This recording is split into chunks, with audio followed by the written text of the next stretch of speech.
What is going on, you guys? This is your boy the Death Smasher, and welcome back to yet another Bleach Brave Souls video. And today I'm going to be recapping everything that is going to be dropping for the 8th anniversary starting tomorrow, because it has finally come. The 2 characters are going to be dropping, and there is a lot of stuff that you can do that is pretty much lined up for this entire 8th year anniversary. So let us begin. Brave Souls 8th anniversary and 1000 year Blood War campaign round 1. So obviously round 1 is going to be these characters right here. Now let's see what kind of content is lined up, because there's a lot to cover. Now the first thing is that we have free mixed Brave Souls multis, where you can get both seasonals and premium characters off of this batch of free multis. Sadly, the rates aren't going to be the greatest, because I believe it's still 3% to get a 5-star, but at the final step you are going to be at least guaranteed a 5-star character. And this is the entire lineup of characters. It's a pretty small lineup, but a good one at that, because there are definitely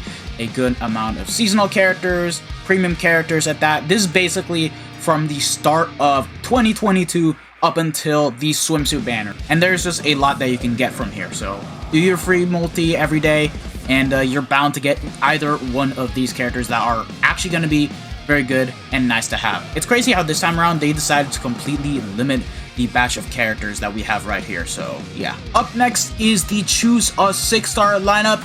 Now this is going to be back again. However, the sad thing about this is that the pool is only going to go up to the swimsuit characters from last year, being of 2022. So it only goes up to the likes of swimsuit Nelio, swimsuit Momo, and of course swimsuit Izane. Do not expect the 7th anniversary characters to be in here, because they are not selectable. You will not get the chance to be able to get copies of them. It's just characters from year 1 all the way up to what I stated earlier. The pool of selectable characters only contains units that are premium and seasonal, so do not expect characters from Burn the Witch, 1000 Year Blood War, Campfire World, Spirits Are Forever With You, or any type of banner that is limited. So it's unfortunate they didn't even bring back the resurrectable characters, so you cannot even choose them in the actual choose a 6-star banner, which is actually unfortunate. On New Year's they actually included the 1000 round run resurrections, and here they just decided to completely cuck the selection and have less characters, which is, in my opinion, quite stupid if you ask me. There's also going to be some login bonuses. You can get yourself a total of 90 spirit orbs and 80 soul tickets should you log in for all 9 consecutive days, and lasts until the 31st of July. So make sure you get that done, get your rewards, get your soul tickets, get your orbs, and you can continue playing the game. So yeah, these are also going to be the orders dropping with the celebration. Nothing too crazy, just do 10 PvP matches, do 10 co-op quests, and you'll be able to net yourself a total of 4 to 5-star summons tickets for characters and accessories, 3 of each, and 10 spirit orbs. The 8th anniversary banner is also going to be live tomorrow on that same date, and the banner is exactly as follows. Nothing has been changed. Everything remains exactly the same as it was data mined. To reiterate, this is a 7-step format. There are no individual banners for the brand new characters, and this is going to last until the 31st, and part 2 is pretty much 100% confirmed at this point to be a 1000 Year Blood War banner that we're going to be getting, that is going to be limited. So if you guys want to summon on this, I recommend doing all 6 steps, but other than that, don't go too crazy and wait and see until the 28th for when we get news. As for the entire banner breakdown, check the Before You Summon video that I published yesterday, and it'll pretty much give you a full breakdown of the characters as a whole. Up next, the most important part of the whole celebration is going to be the point event. Now, this will last for a longer time. It's going to last until the 10th of August, but it's important to do this because this is a 5 million point event. From here, you can actually get yourself not only the 8th anniversary medal, which you can pretty much keep into your accessory tab for collection purposes, you can also get yourself a heart special move source. The heart special move source will allow you to increase a character's special move level from 1 to 2, or depending on how many dupes that character has, you can potentially even get the character 5/5 should you happen to have the unit 4/5. Other than that, it's an item that only comes 4 times a year, and the attribute varies every time. And it is important that you do get this farmed out, because K-Lab is still quite stingy for when it comes to giving out the move source that sometimes it can help save you thousands of orbs and not have to summon to go so deep for dupe of the same said character, and it's always nice and useful. To get the special move source, all you have to do is farm up to 5 million points, and you get it. You also get yourself a crap ton of orbs, tickets, and everything else, even essence scrolls, revival candles, editing brushes, a whole lot of stuff to take into consideration, and these are the bonus characters. If you have any of these characters right here at a max of 4, you'll be able to get yourself increased drop rates and be able to farm out the point event faster. Now, as for when you have done the point event and have gotten the special move source, let me just say this right now, it's only going to be useful using it on a character that is 1-5 or 4-5, because it's going to make a big difference in terms of how your character will be able to perform. So let's just pull an example of who I have in terms of special move level, right? I have this True Bankai Ichigo, which is 4-5. I am only missing one more copy, and let's say I do get the special move source, I'll be able to feed it into him and unlock the 5th slot, but not only that, the extra stat boost slot, which will allow me to get access to getting some very good powerful rolls, such as 500 SP, 1000 focus, 500 attack. Now granted, that does require you to have transcendence points, but it's always going to be worth it for when you have the character 4-5. If a character is 1-5, definitely worth using it because you can get access to the 2nd slot, which will allow you to unlock the focus slot, which is going to allow you to perform more crits alongside whether the character is a normal attacking character with attack or it is an SP based character and prioritizes doing damage with the strong attacks. So getting the unit 2-5 is always going to be very fundamental. It's going to help out with clearing harder content faster, such as limit breaker quests, epic raids, freaking guild quests. There's a lot of stuff, so like that's the only place where I would really prioritize using a special move source. And in terms of who to use it on, realistically speaking, mainly characters that are going to be lasting a bit longer and are limited. You do not want to use special move sources on old characters, and definitely not on premium ones, because premium characters are always going to come back for sure. Now, True Bankai Ichigo was just an example of what you could do, but here in my case, I love using this 1000-year blower anime Ichigo. Now, that being said, I'm gonna wait to see what part 2 is. If we do get a heart SP based character that happens to be better than the likes of both Ichigo and Bruno, maybe that is probably gonna be where I'm gonna be using the heart special move source. But if that happens to not be the case, I'm just gonna 5-5 him using the rainbow move source that I pretty much have stacked up from the character pass, and of course the one that is going to drop along the point event, just so that way I can 5-5 him and be done with it. I've summoned way too many times for this guy already. I definitely want to say that I did 10k orbs as a total just to get one copy of him from the main banner. On the individual banner, nothing, to the point that I just used the rainbow move source, and on the rerun, I did a whole 25 steps and only gotten one copy of him, to the point that I got 3-5, so like, I definitely cannot be asked to summon on the banner anymore as it is. So that's another reason why I'm gonna 5-5 him using the move sources.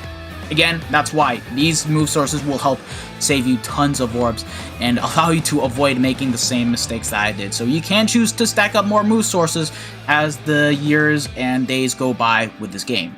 Now, going back on track with what we're getting for round 1, we're also going to be getting an 8th anniversary co-op quest dropping on the 29th of July and lasts until August 20th, where you can get yourself a 5-star ticket, a 5-star cone should you not happen to have them, power attribute at that, and you can also get yourself medium transcendence scrolls of each attribute. And this type of co-op quest will be worth doing because it does drop insane rewards should you actually get lucky in terms of RNG runs.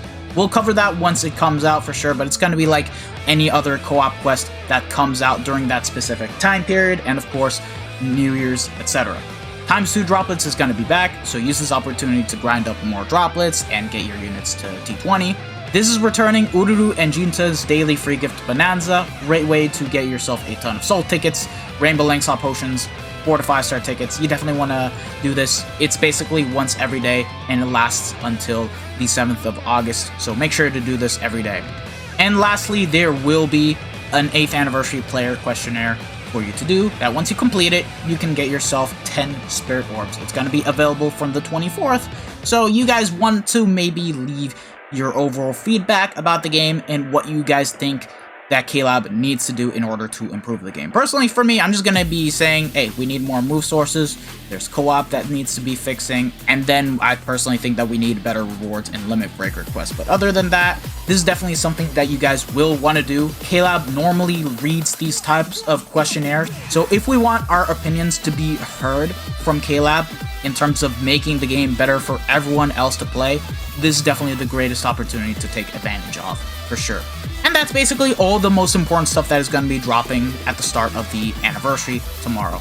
And on top of that, there's also going to be some ticket packs for you whales to buy out, including myself, because I do buy some ticket packs here and there. There's also going to be a brand new 8th anniversary starter pack. This is going to be quite cheap. It should be around less than 10 euros, considering you're only going to be getting 46 orbs. That being said, you're not going to be guaranteed a character.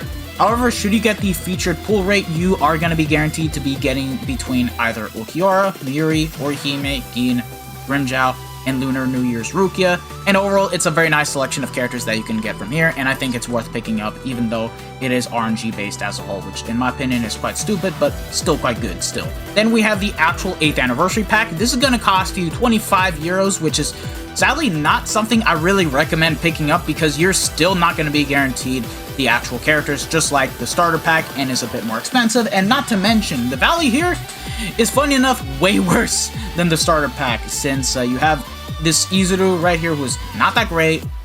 You can definitely make use of Abidama and Gilquest, but outside of that, he's meh. Stark is just a good link. Grimmjow is easily the best from the pack, and then there's Chad, which is just a link, and then Gin, who is just not that great. So I would say avoid this ticket pack, but if you guys are picking it up, it's mainly going to be for the orbs, and that's it. Other than that, not recommended. And then we have the golden ticket pack, which is basically what most of the whales are going to be picking up because it offers the best value. However, it is over expensive.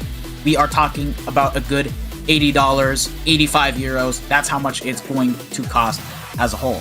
You're going to be getting yourself 512 orbs, and this type of ticket right here is a ticket that you can choose and have the game dish out one from the selected pool of characters. And from here, you have yourselves a very damn nice pool of characters to get from, between the Link Slot Momo, the new Ishin, Yama, who is also featured on the banner, the 30% Nat Kisuke, Shinji, New Year's Ichigo, Christmas Yoruichi, Rukia. There's actually a very nice set of good standout characters that you can get from here.